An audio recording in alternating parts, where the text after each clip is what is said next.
Bismillahirrahmanirrahim. Assalamualaikum warahmatullahi wabarakatuh.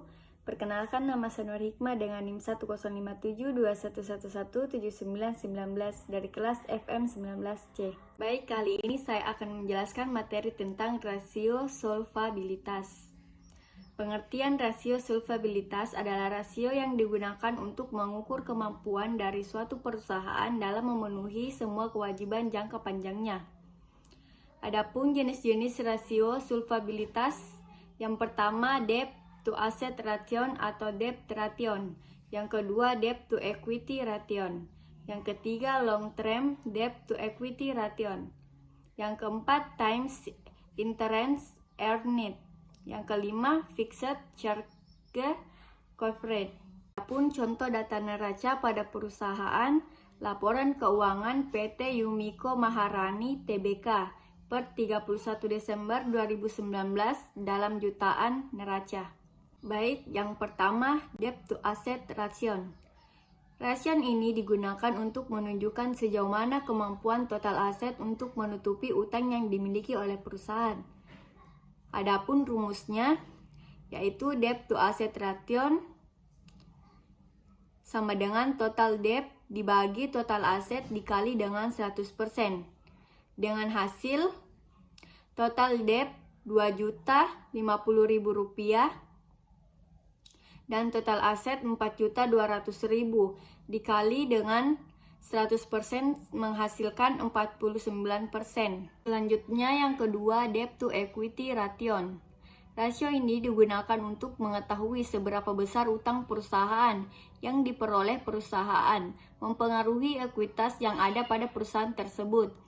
Dengan rumus debt to equity ration sama dengan total hutang dibagikan total modal sendiri dikali dengan 100%. Adapun hasil debt to equity ration sama dengan total hutang Rp2.050.000 dibagikan dengan total modal sendiri Rp2.050.000 dikalikan 100% mendapatkan hasil 0,911%. Baik, yang ketiga long term debt to equity ration. Rasio ini digunakan untuk mengetahui bagaimana pengaruh utang jangka panjang perusahaan dengan aset tetap yang dimiliki oleh perusahaan. Dengan rumus long term debt to equity ration sama dengan hutang jangka panjang dibagikan modal sendiri dikali dengan 100%.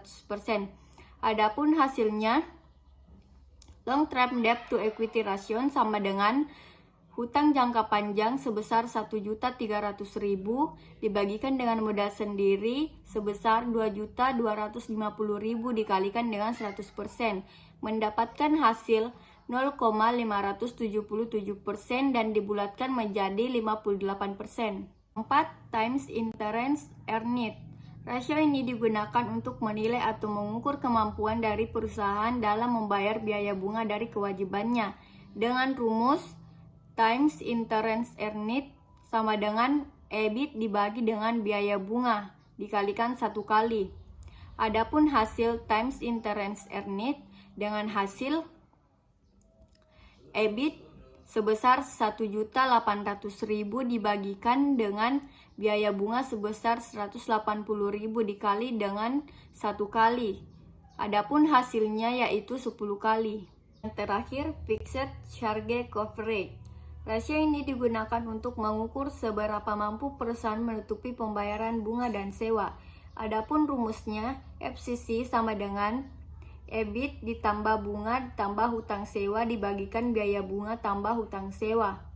Adapun hasilnya FCC, EBIT sebesar Rp1.650 ditambah bunga Rp180 ditambah hutang sewa Rp40 dibagikan biaya bunga sebesar Rp180 ditambah dengan hutang sewa Rp40 sama dengan 8,5 kali. Sekian presentasi dari saya. Billahi fi sabilil haq fastabiqul khairat. Wassalamualaikum warahmatullahi wabarakatuh.